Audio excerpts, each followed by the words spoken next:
You'll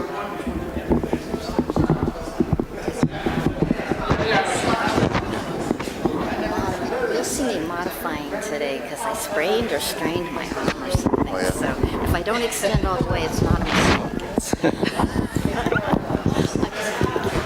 What did you do?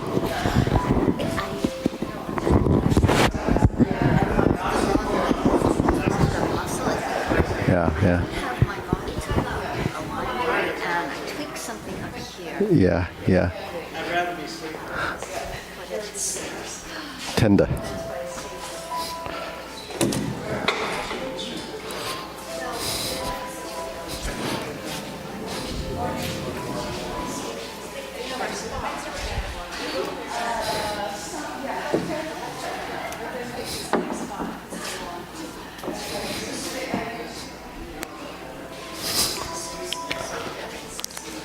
Testing 1, 2.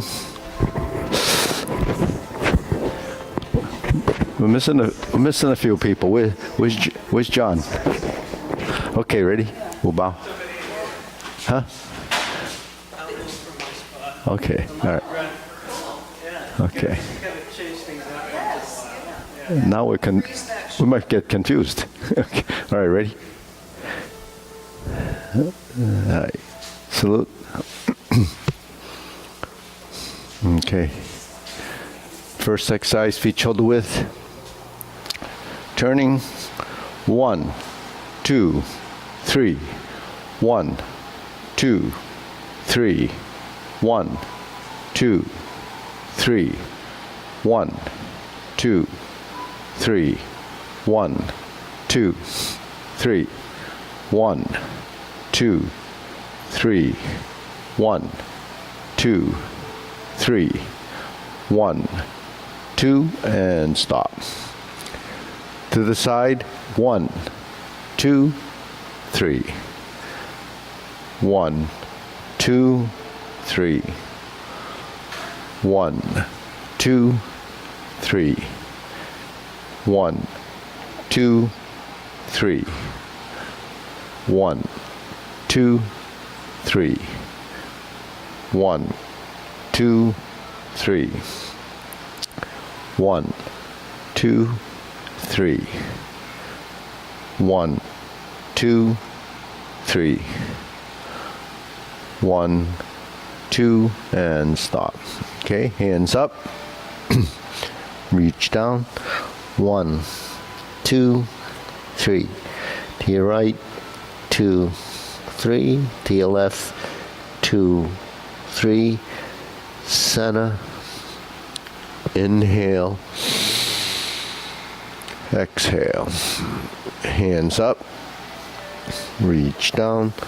1, 2, 3. To your right. 2, 3. To your left. 2, 3. Center. Inhale. Exhale. Hands up. Reach down. 1, 2, 3. To your right. 2, 3. To your left. 2, 3. Center. Inhale. Exhale. Okay, hands in waist. Circular movements. 1, 2, 3, 4, 5, 6, 7, 8, 9, 10, 1, 2. Reverse. 1, 2, 3, 4, 5, 6, 7, 8, 9, 10, 1, 2. Center cross, knees, circular movements. 1, 2, 3, 4, 5, 6, 7, 8, 9, 10, 1, 2. Reverse, switch hands. 2, 3, 4, 5, 6, 7, 8, 9, 10. 1, 2. Center. Hands on your waist. Neck turning. 1, 2, 3, 4, 5, 6, 7, 8, 9, 10. 1, 2. Back and forth. 1, 2, 3, 4, 5, 6, 7, 8, 9, 10. 1, 2. Tilt to the side. 1, 2, 3, 4, 5, 6, 7, 8, 9, 10. 1, 2. Center down. Circular movements. 1, 2, 3. Reverse. 1, 2, 3. Center. Hands up. Inhale. Exhale. Inhale. Exhale. Inhale. Exhale. Spread your feet. Turning. 1, 2, 3, 4, 5, 6, 7, 8, 9, 10. 1, 2, 3, 4, 5, 6, 7, 8, 9, 10. 1, 2, 3, 4, 5, 6, 7, 8, 9, and stop, turn, stretch it out.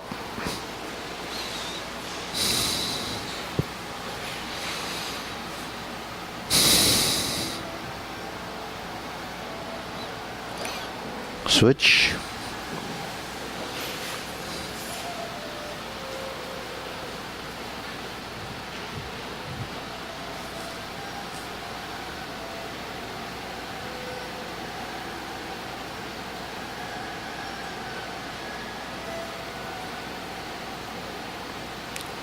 Switch.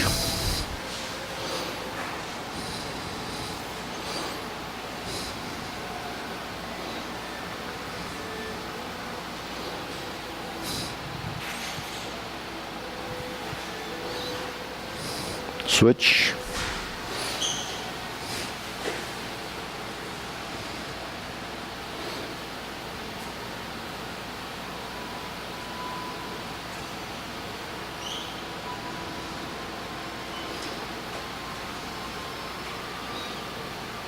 Switch, straighten front knee.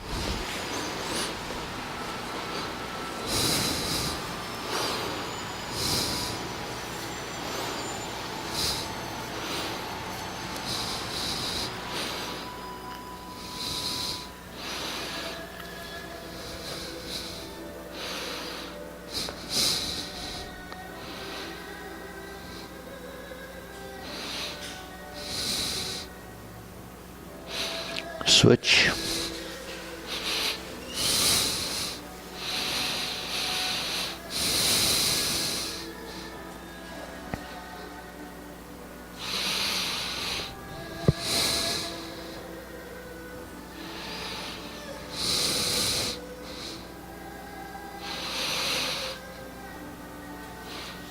Switch.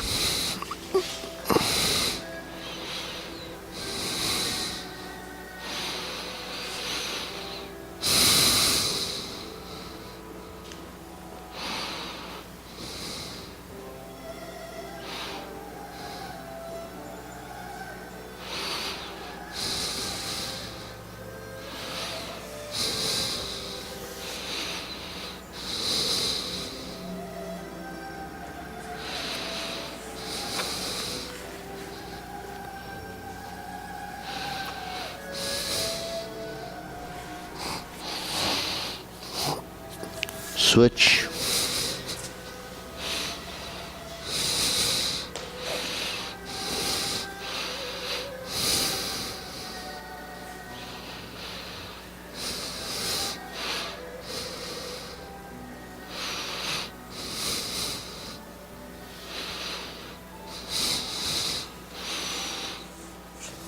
Okay, center.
Okay, we shake it out.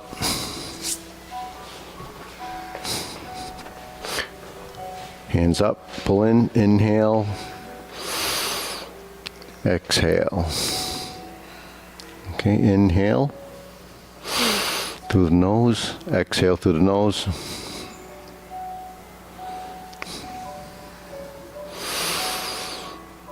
And center. Okay, shoulder roll.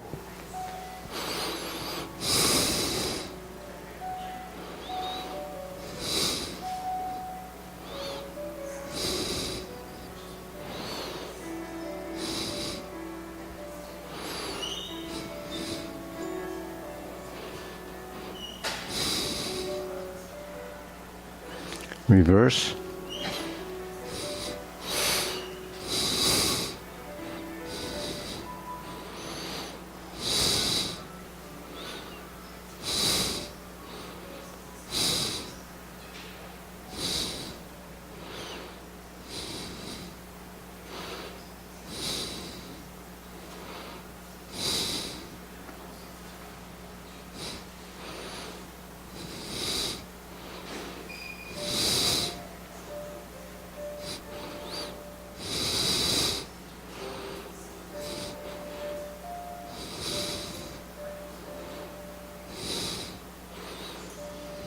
No. Hey, James.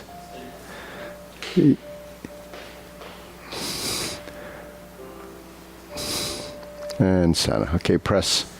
Release.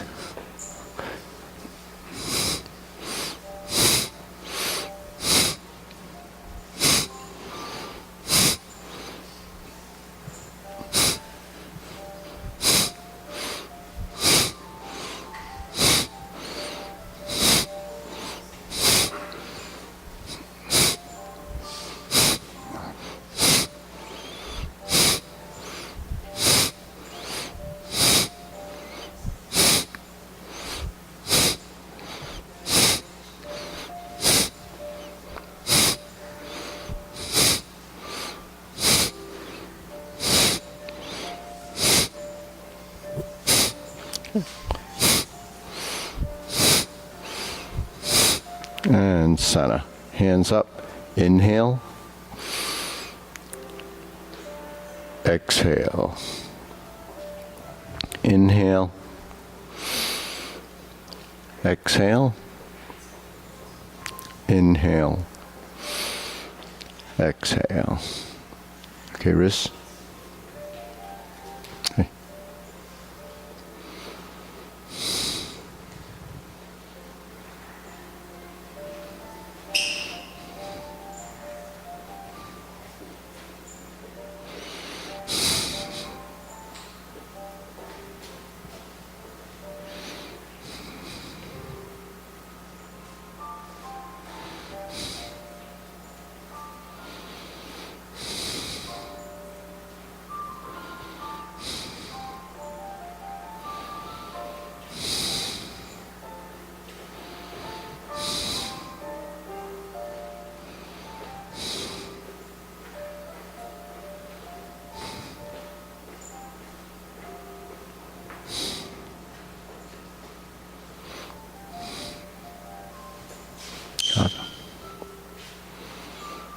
And reverse.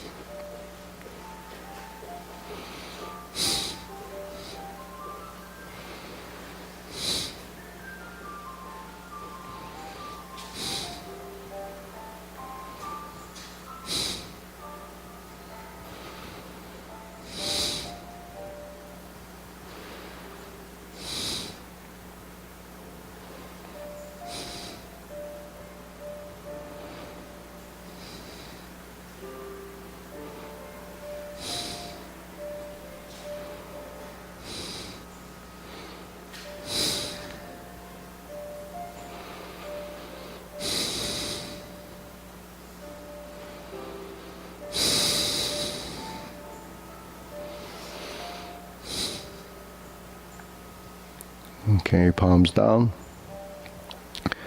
Bigger circle. 1, 2, 3. 1, 2, 3. 1, 2, 3. 1, 2, 3. 1, 2, 3. 1, 2, 3. 1, 2, 3. 1, 2, 3. 1, 2, 3.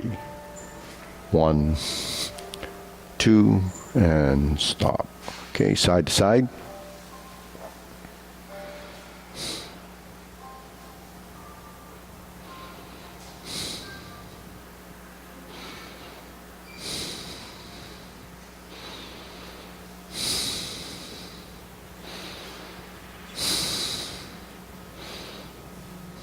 And center. Okay, lift the knee.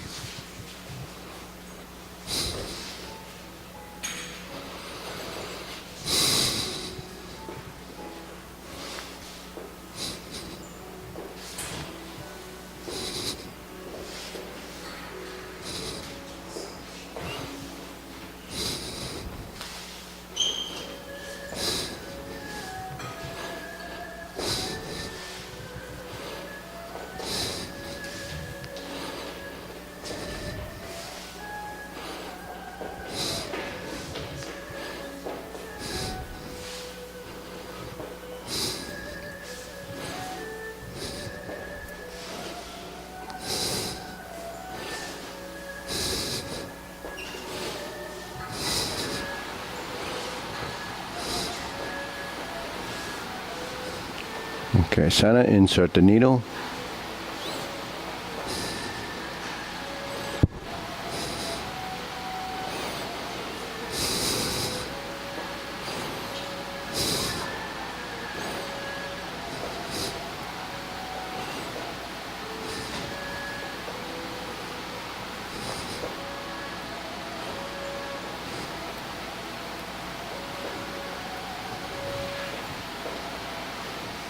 And switch.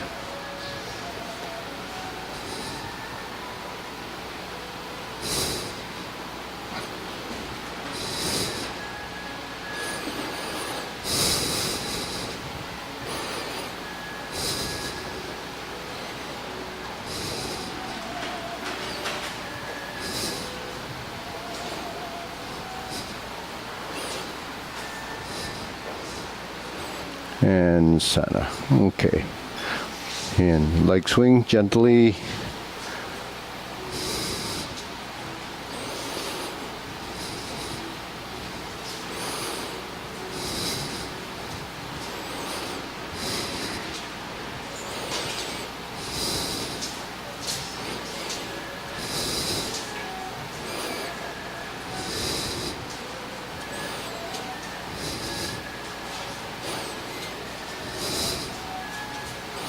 And switch.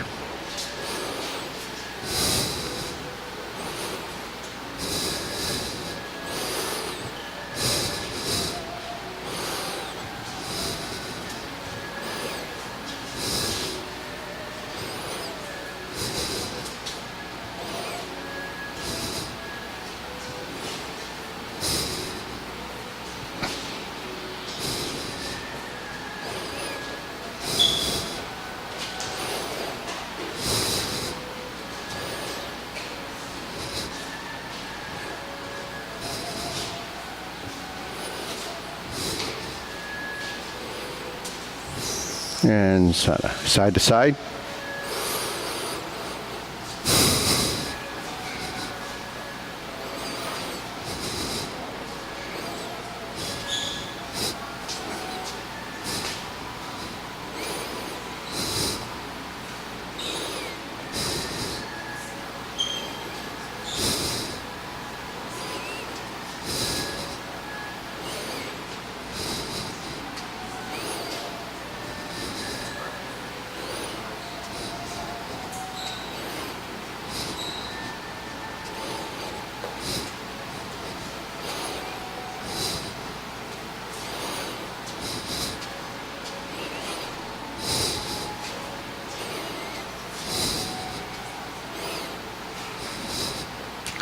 Center. Switch.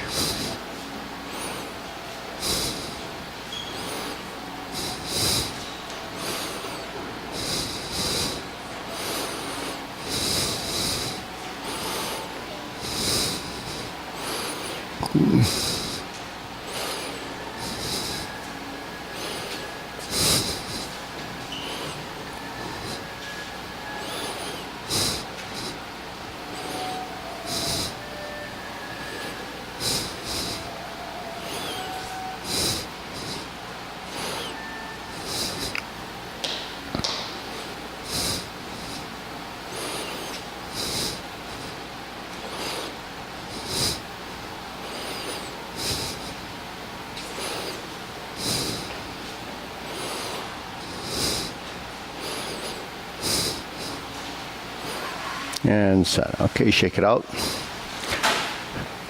Hands up. Deep breathing. Inhale. Exhale. Inhale. Exhale.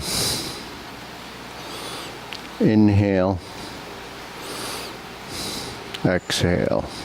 One more. Inhale. Exhale. Okay, still grilling.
Okay, Sana, switch.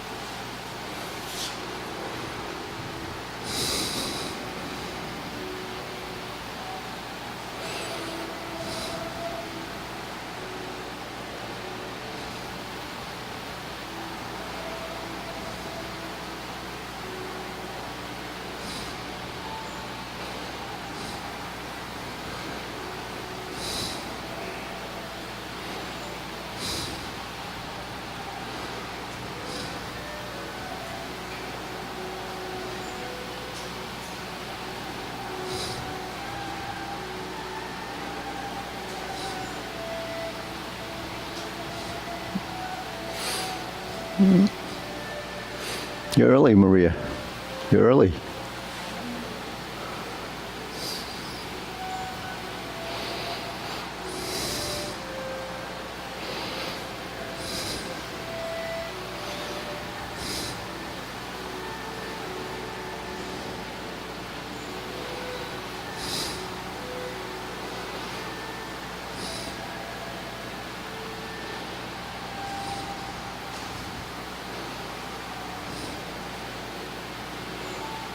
Okay, Sana, open and close.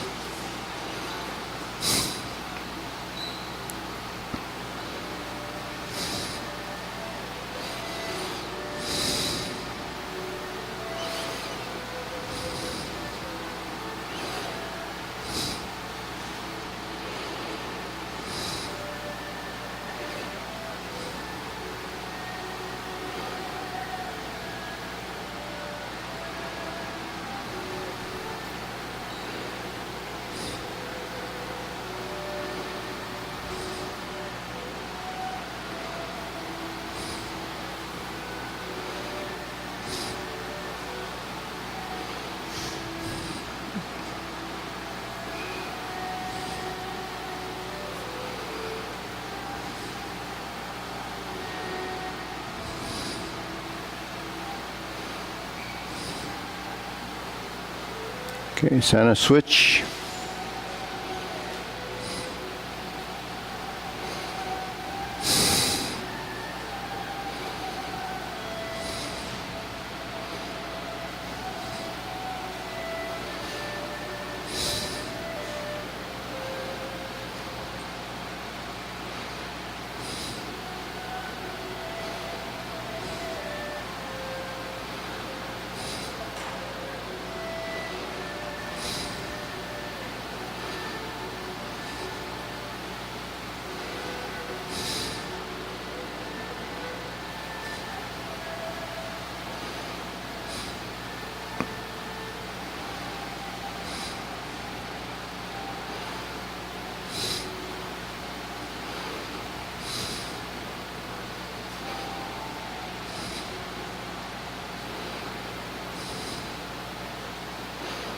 Okay, center.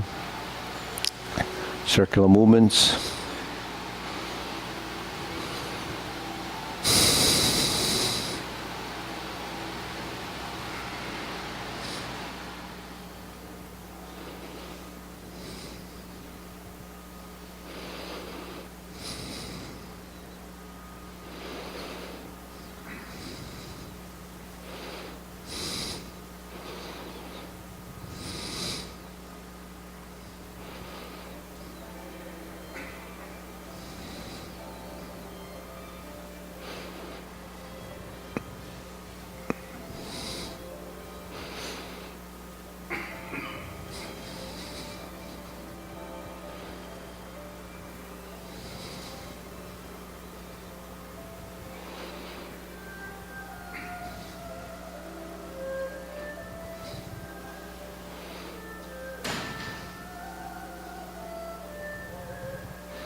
Okay, low hoop, rounding out.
Shoulder height.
Elbows down.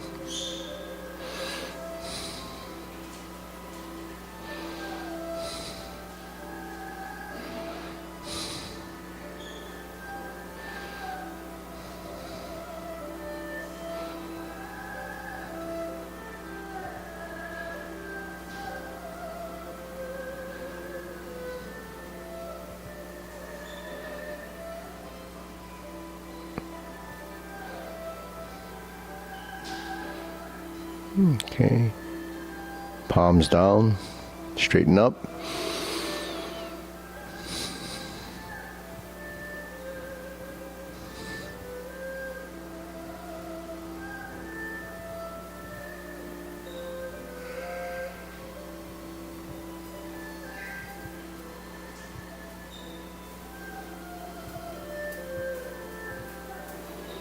Okay, fingertips pointing down.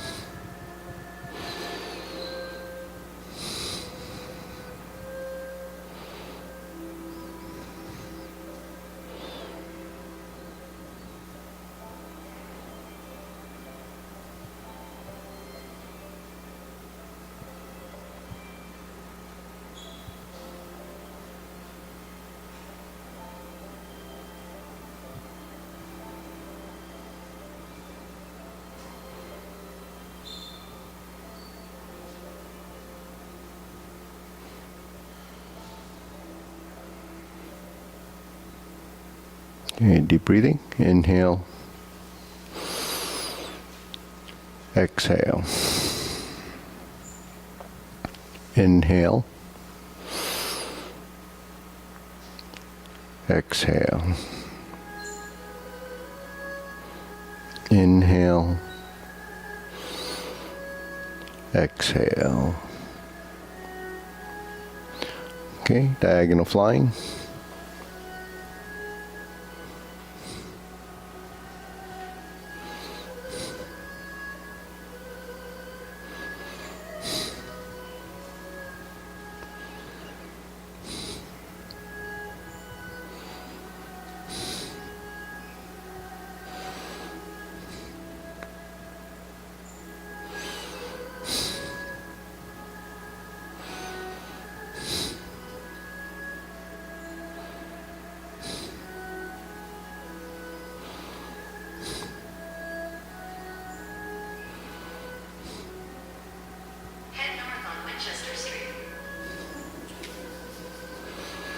Oh, they got the right address.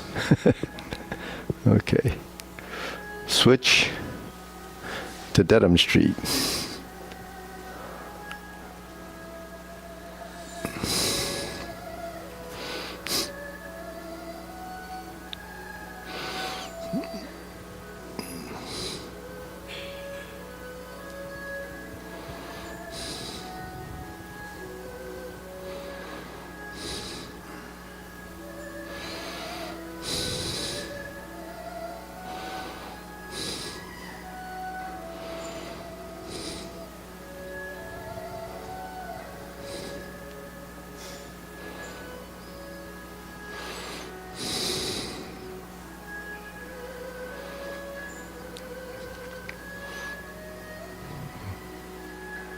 Okay, center. Cloud hands.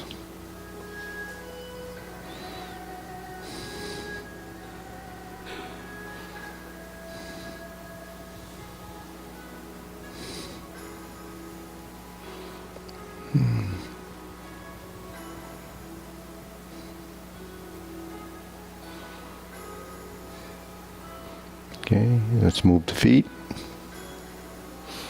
45-degree corners. One step at a time. Moving the light foot. The unweighted foot is the light foot. Solid is the one that supports your weight. Okay, we'll go to single whip.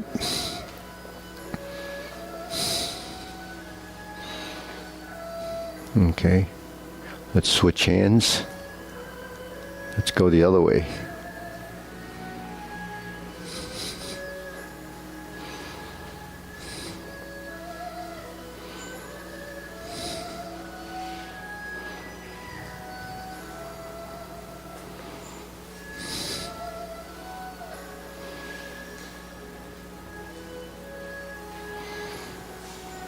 Single whip.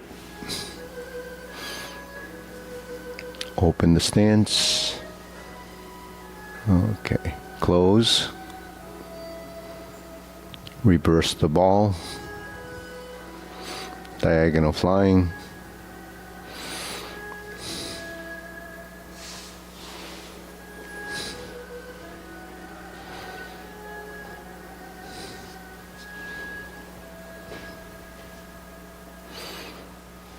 Okay, deep breathing. Inhale.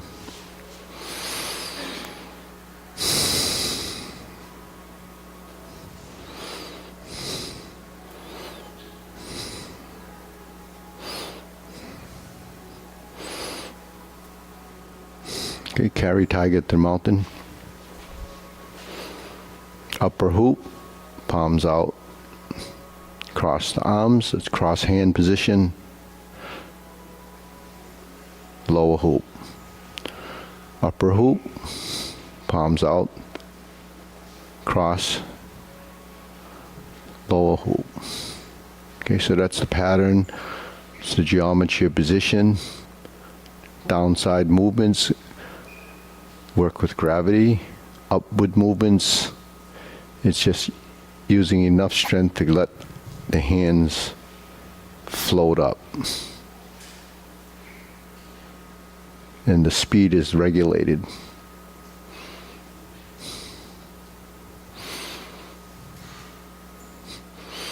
Inhale, open, sink, move in, move out. Okay. Push to the side, leopard and tiger springs the mountain. Bring the hands down, relax the wrists, sit back, turn toward the corner, front corner, lower hoop. Shift your weight forward to upper position, relax the shoulders, pivot the front foot, line up the toes because the back foot's slightly off, and then you cross. So depending on its right or left side, the rear side in this form is left side, and it's only to the forehead. Bend from the waist, stalk flap swings, and relax. Turn, toe heel, push forward, double palm, sink to the front, sit to the back, turn to the corner, raise the hand, upper hoop, palms out. If you square the feet and you look in the mirror, if you have a mirror in front of you, it looks like stalk flap swings. So in the form, we actually go to that same position twice. One is stalk flaps wings, one is the top of the carry tiger to the mountain. Okay, so we have to coordinate the hands with the feet. That's called upper-lower coordination. You shift, you unweight, you fill and empty. Sit back, relax the joints, line up and raise the hand. Bend from the waist, stalk flap swings, and sing. Okay. Infinity sign. Okay, now in an infinity sign, if you do this, your two pedals are not going to be even, because once you get out here, how can you create the next movement? So you have to find a point where this elbow is the center of those two pedals. That pedal is like a figure eight, right? So there's a limit to where it can go for it to be symmetric. So where is that point where the elbow is, where it's symmetric? You can see that my arms are here. If I did this, that's single whip, right? So the 45-degree corner, when I drop my elbows, would be approximately where your hands are going to turn and change. And this is between here and here. So it comes in, it goes out, and then on the way in, it starts to make its change. So this is the point where it changes, right? So it's between here and here, because it's moving. If you move too close, your fingers will clash. If you go out too far, then the elbows don't come in, you see? So that's what understanding the pattern should feel like and look like. So when you do the movement, when it comes to this point, when it makes the U-turn, it should just pass through the fingertips, and then when it goes out, you don't reach, because then you lose the center of that point. So here you sink. Then you come back in, here you turn. So you have to practice this so that your turning points are going to be consistently at the same point, so the two pedals become even.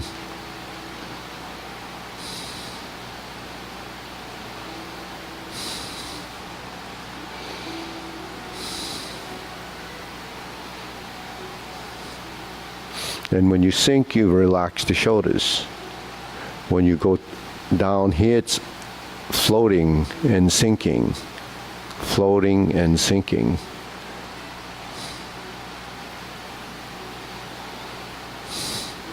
Then once your pattern is built into your system and it becomes subconscious, then your body will start to pick up the action, and then the movement actually goes through your body. It goes through your body because the pieces in your body actually move too. You may not feel the movement because in the beginning it doesn't move because you don't have control of that. But as long as your movement is somewhat tied to your breathing, then there's movement from your breath, and breathing is movement that's happening internally. So when we breathe, inhale and exhale, usually the exhalation is on the downside. The inhalation is usually on the upside, meaning rising and falling. Okay. Now we get to the hands. This is a multi-dimensional motion. You roll your wrists, and to create that, you have to roll your elbows. So your elbows will dictate the direction of that motion. And then because of the rotation in the elbows, and there's rotation in the shoulders. Because there's a rotation in the shoulder and you have a drawback and a forward movement, it becomes multidimensional because it involves the three axes of space. So the hand is creating a circle, which is complete. The elbows are completing a motion, and then you have forward and back. So you have right, left, forward, backward, up and down, rise and fall, forward and back.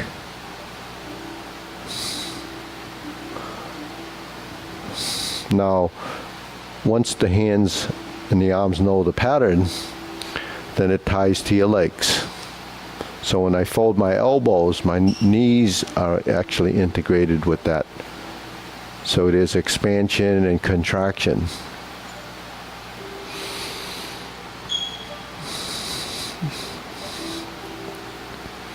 So meanwhile, when you're doing this movement, you're breathing through the nose, your tongue is touching the roof of your mouth, and then it becomes systemic. Your movement will just happen because it starts to know. Now, because we have our tongue touching the roof of our mouth and we're breathing through the nose, you're going to feel saliva accumulating in your mouth. So you have to swallow during that phase where you're not breathing. It's sort of sustaining it.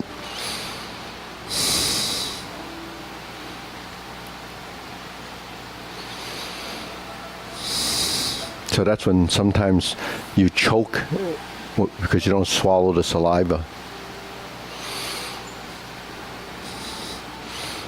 Okay, next, strum the lute.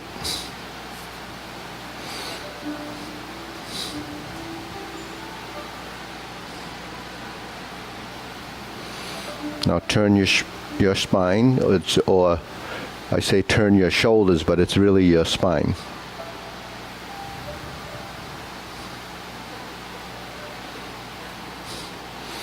So the hands merge in the middle.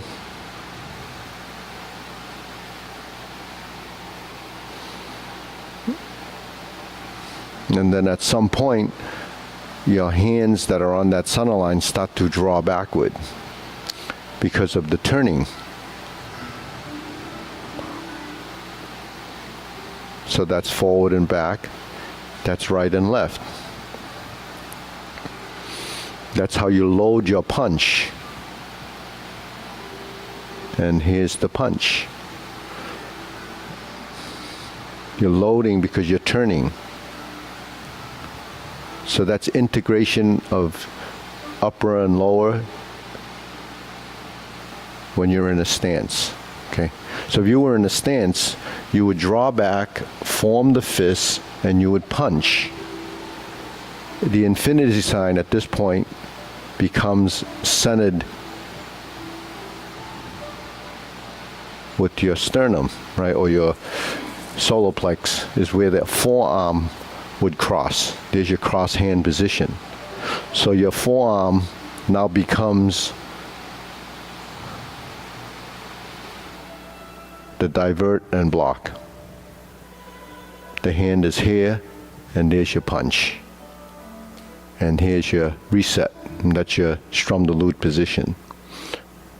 Here, here. Punch. So they exchange the forward and back. The palm goes forward, the fist draws back. You turn to the left. You turn to the right.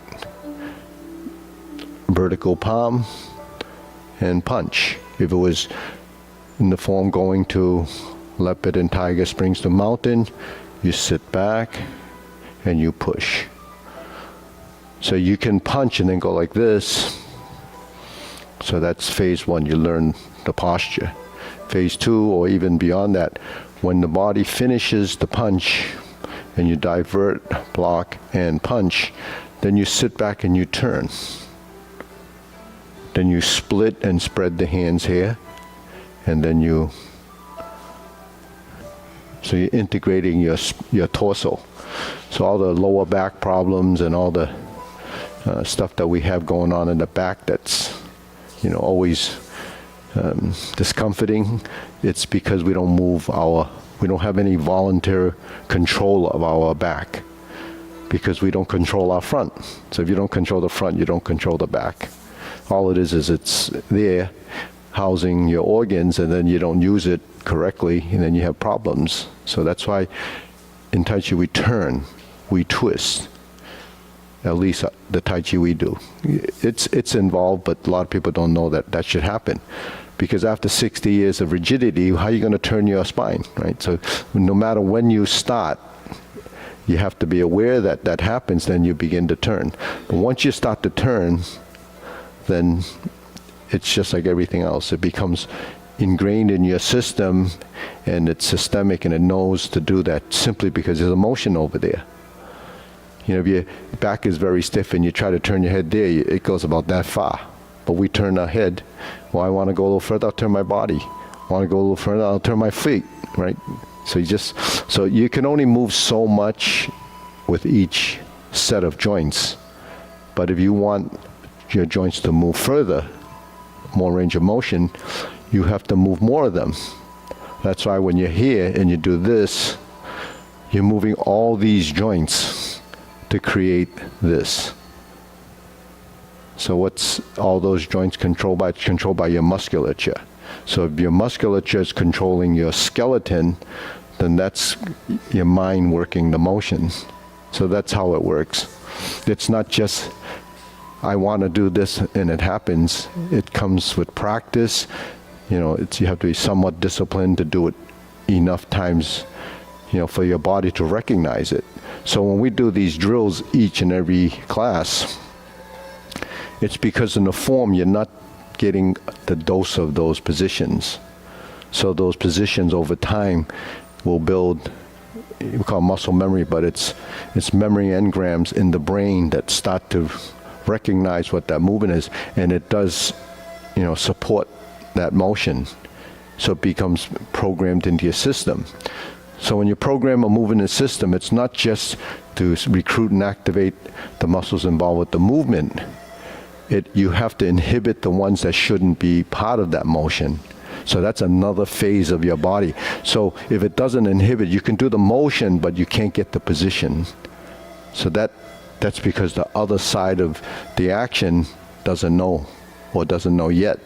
So the only way to discover that is to do it over and over again until you know how to use gravity, how to use sinking and floating, because all your movements should encompass that concept. And that concept is built into everything that we do. Sink your elbow, relax the shoulder, right? That's all we do. And then upper lower coordination is elbow and knees, hips and shoulder, hands and feet. So that's everything in a nutshell. Now you have to crack the nut. Okay, so we're going to do the Tai Chi Paradigm form a couple of times. Then we'll talk a little bit about the event that's coming up in October. Okay.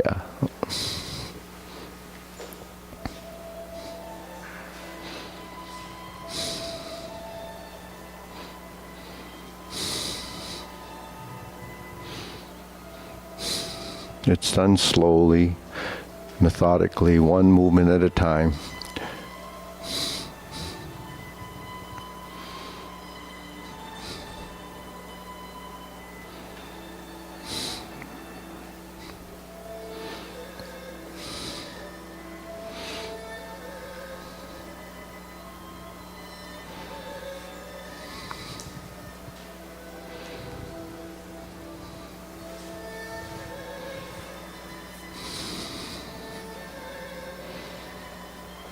Raise the hand only to the forehead. Stork flapsing. That's your upper hoop. That's your limit. Brush knee 4 times.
Okay.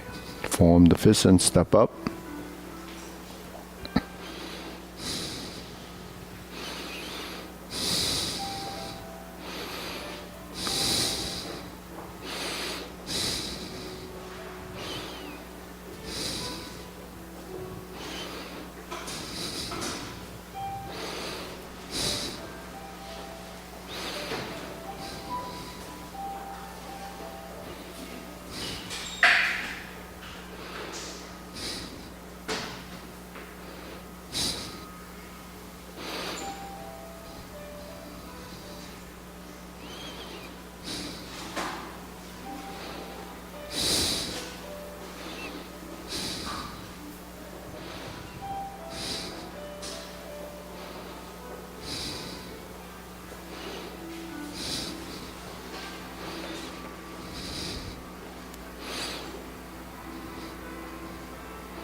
Okay, deep breathing. Inhale.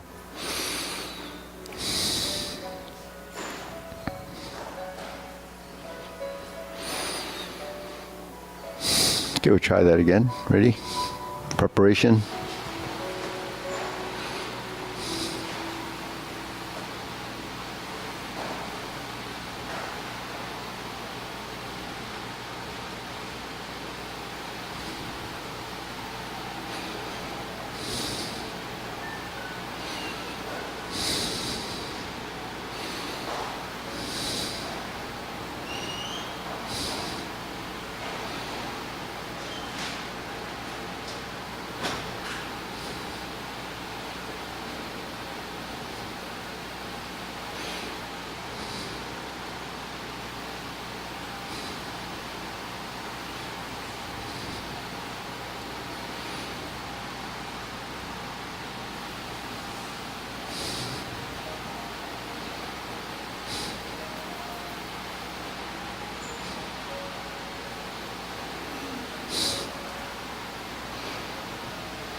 Carry tiger to the mountain.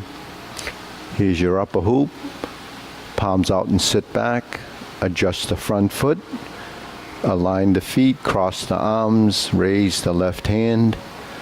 Bend from the waist. Turn. Left side. Grasp the sparrow's tail.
Okay, deep breathing.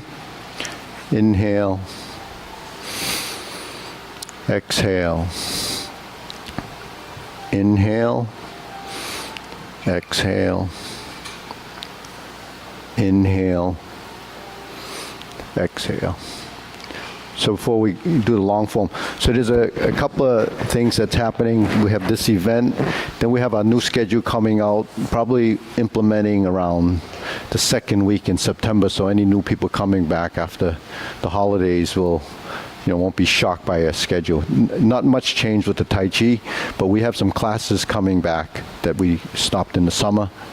And we have a Kung Fu class on Thursdays at 10:30 for seniors, and they're going to learn one of the forms and a few warm-ups. So that's something new. This tournament is October 5th.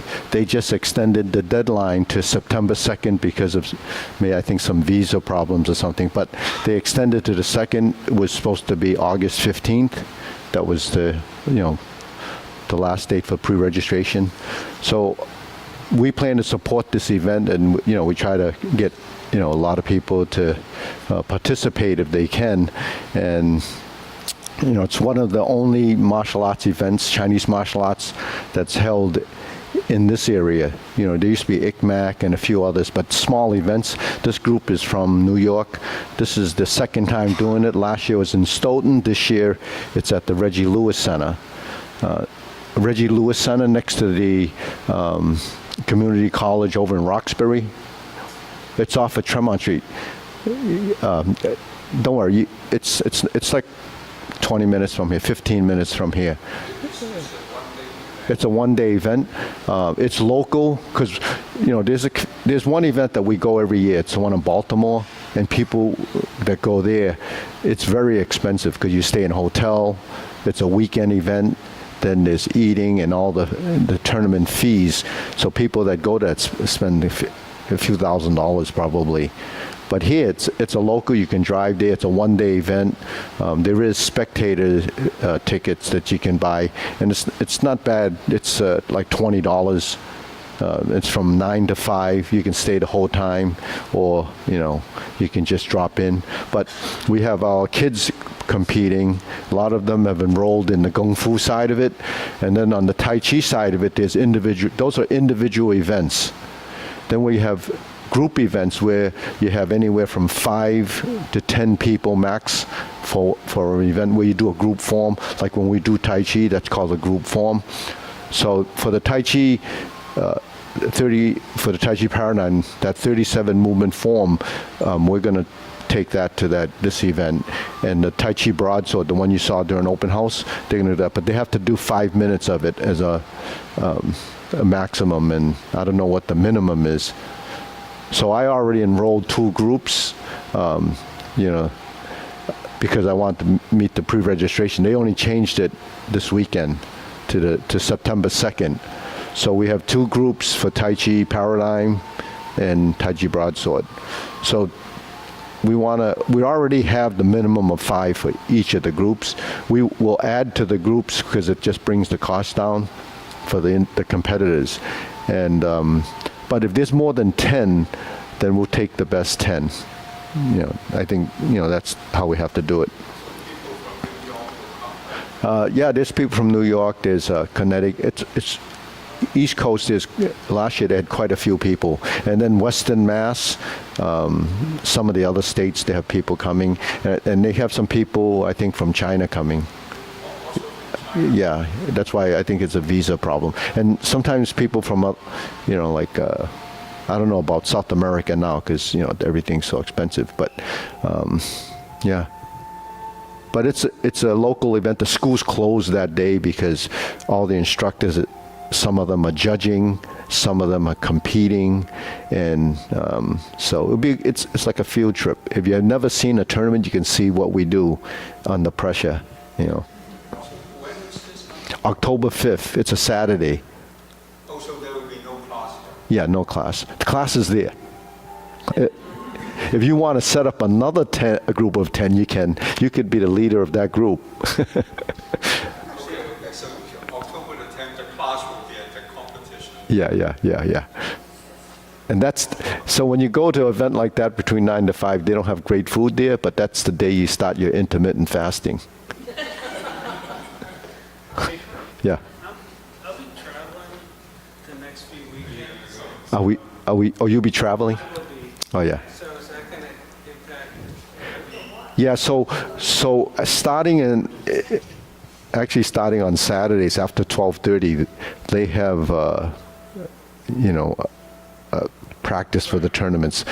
There's not going to be coaching there. That's self-practice. But in September, there's going to be some coaching for the kids. And then the Tai Chi stuff we do in class all the time. So, but we can do, the group that we have, yeah. So are you interested? I won't be here. You interested in doing it? I am. Okay. Well, the Tai Chi. Yeah. So the thing with group form is it's synchronization, that you have to be able to stick together and stay together. So that's, that's key about that. So, but if we don't have 10, then, you can always be that last person. But if we have 12, I'm out. I can do it individual. yeah. So what? In the same form as an individual. Is that a problem? No, because you're going in, in your own, your own division. Yeah. So there's a lot of rings going on, a lot of different schools participating. So we did a group competition in Connecticut maybe 10 years ago, and we got there wasn't a lot of competition for those groups, but we got the golds in that one back then. All right, okay, let's go through. Let's do the fundamentals first for the kick. All right, for the kick. So you start off here, flip the hands, high pat the horse, flip your hands, fold the elbow, lift the knee, open and kick. Bring the hands in, cross, lean forward, open, flip it once. So the first time we did it, we flipped it twice. Lift the elbows and knees and kick. Hold there. We're not going to turn. We're just going to go from here to this cross hand position. Directly fold the elbow, lift the knee, and push out with the heel, and then back down. So that's the first 3 kicks. All right. So we try again. Ready? 1, 2, 3. 1, 2, 3. Down. Cross and flip. That's high pat the horse. You step up and kick. Bring this hand on top, so the right's on top. You fold your elbow, the left hand is on the outside, and we do a heel kick, okay? And then pull it back down. So those are the first 3 kicks. Then there's brush knee on the other side, twice, and a planting punch, and a parrying punch. Then that leads us to this. The 4th motion, which goes to beat the tiger. Same hand movements as the first one. You flip it over, you turn, fold the elbows, lift this, bring the knee up, open, cross behind the knee, track that 45-degree line like opening the single whip. Now you're facing this corner. Bring the right hand up toward the center. To do a movement similar to, or J Lady work shuttle is this. So this is the same arm position. Drop your elbow like you're turning to the front, but we're going to turn to the back side and go to the left side. First vertical left, then turn and then do a J Lady work shuttle. Clench your fists and then we turn to the front by pivoting on the front foot, left foot. Now we're here. This is beat the tiger position, right? So this is rounded. So this is like this, right? And you put this hand here, and this is like this. Because we're turned, it seems like it's a new position, but it's really something you formatted in the front view. Okay, now we lower the hands to have the hoop position, right? If the hands are like this, it would be a hoop. You clench your fists. Okay, You cross the forearms. So this is another posture. The first one was beat the tiger. This one is right heel kick. And then you put it down. You press down. Make your fists and 2 punches to the ears. So ear is just a reference point. You're not going to punch yourself in the ear. It's 2 punches to the ear. That's what it's called. It's about the width of your forehead, and it's stork flap swings, same position. So a lot of positions when you start to go through the form, these are the common positions because you're using your body as a reference. So the forehead, the eyebrow, the temple is a reference point. The nose, the neck or the shoulders, the midline, solar plex, waist or the navel area are the reference points. Then when your hands are here, it's the hip. So those proportions on the average is about that. You know, some people might have longer arms or whatever. Yeah. So anyways, so we're here, right? So start off. The first kick is this high pat the horse. There's a sequence of events. There's a sequence here, and then you'll memorize the order of those movements. Starting here, the second one you cross. So cross and open is high pat the horse. Flip and cross. Now if you hold this position, turn to the mirror. There's your cross hand position. Remember the cross hand position? So that's pretty standard. Now level your shoulders, and this is open and close. So we do that as a drill. But this, with the drill, we don't have the leg, but with the kick we have this, and then we go down, and then this hand, because we're here, we turn, would go on top, and you fold, the knee goes up, and you do a heel kick. So the heel kick or the right kick, whichever kick it is, it's always on the same side as the front hand that's on the outside. Okay. And you're down. Now, the fourth kick, beat the tiger, that series of movements, same as the first transition. So this is breaking it down so the body knows just when to do what and where it goes. And then you come up through center, you turn the hand and you lean to the corner. You drop your elbow, pass through your body or in front of it, and then you do the second movement, then clench your fists, pivot toward the front, and hold this position. This is beat the tiger. Okay, now you bring your hands down, cross the forearm, level the elbows, lift the knee, right heel kick, plant the heel down, 1, 2. Okay. 2 punches to the ear. So a lot of times people wonder, you know, when we go to these positions, you know, why do we do this? That's just checking your weight. Like from single whip, if we pivot, we pull the foot in. If you don't pull your foot in and you leave it out there, you still have weight here. You don't have a solid leg until you go like this, because now all your weight is there. So that's why we do that. So when we're here, we can set this up. Then your next movement is the heel. So anytime your heel goes forward, you're going to start to go forward as a direction, and then you sit back to unweight. So this is an unweighting movement.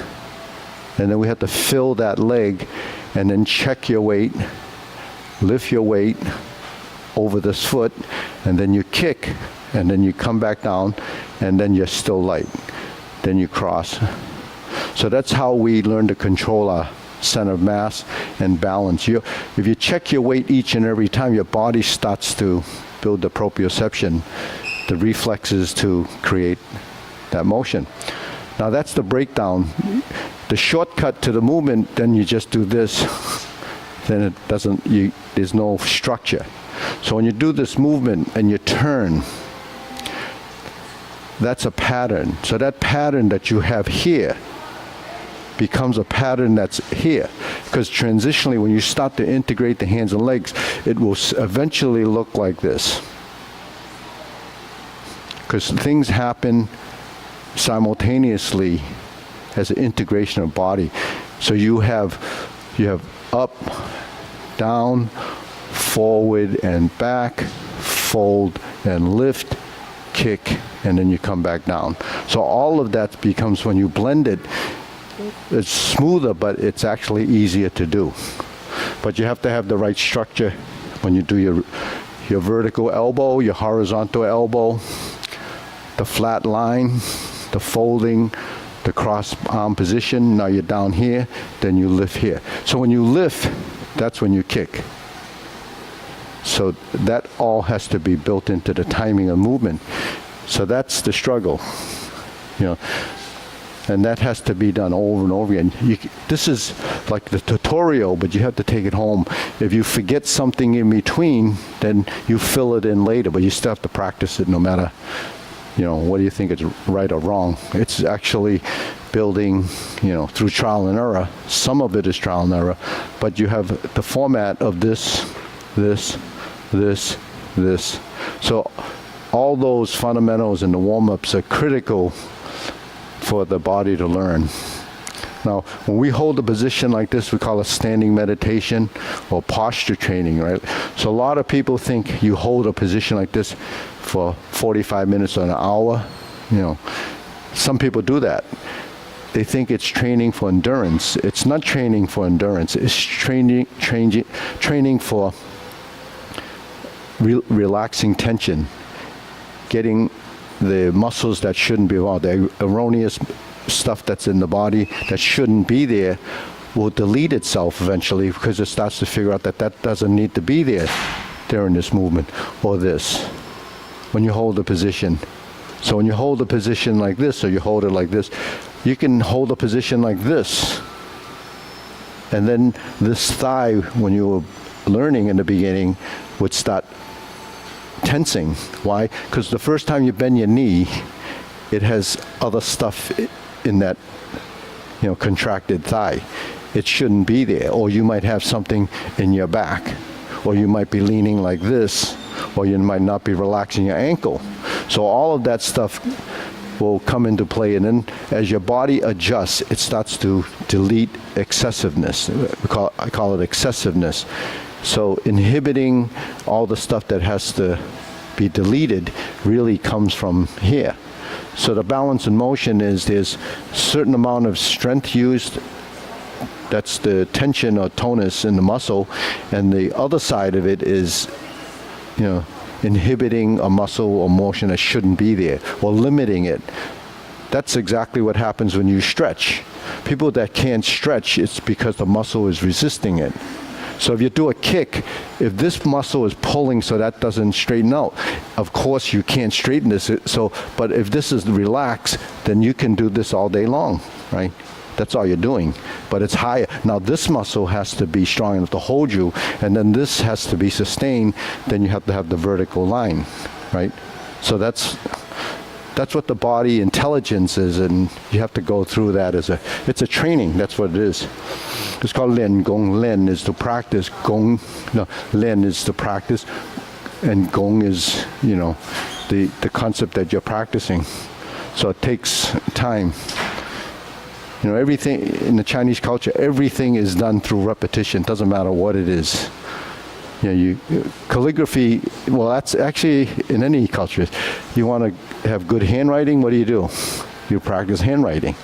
You know, back in the day, you'd have to do inking, right? So you have to learn to, you know, draw those nice lines. It's not just a line. You got to make sure when you write it, it's horizontal. In the Chinese, they do it vertical, but you have to have vertical line. So everything is the vertical line, right? There's the horizontal. There's the oblique, there's the triangle, there's the cross hands. So that's what we're creating, the geometry of position. Okay, they're coming. Okay, time to go. Okay. Oh, next week we're closed. Okay, bow. Next week we're closed. Yeah. The kids got excited. Right, James? Oh, yeah. Oh.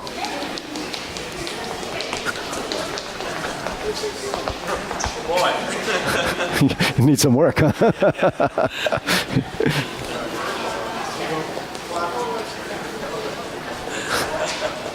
1, 2, 3.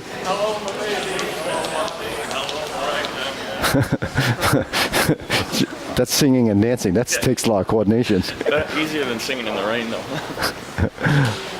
Like Fred Astaire and Ginger Rogers, they singing in the rain. Okay, how come you're so close together? Okay, good. Hey, how was August Moon? You did a good job, huh? Yeah, right. August Moon. Okay, ready? 1, 2, 3. Okay, salute. Hey. Okay, back to work.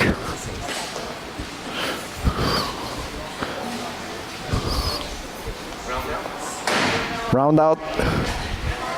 Join in. Who? Yeah, we got whipped into in shape. I want to get you into shape. You're in great shape.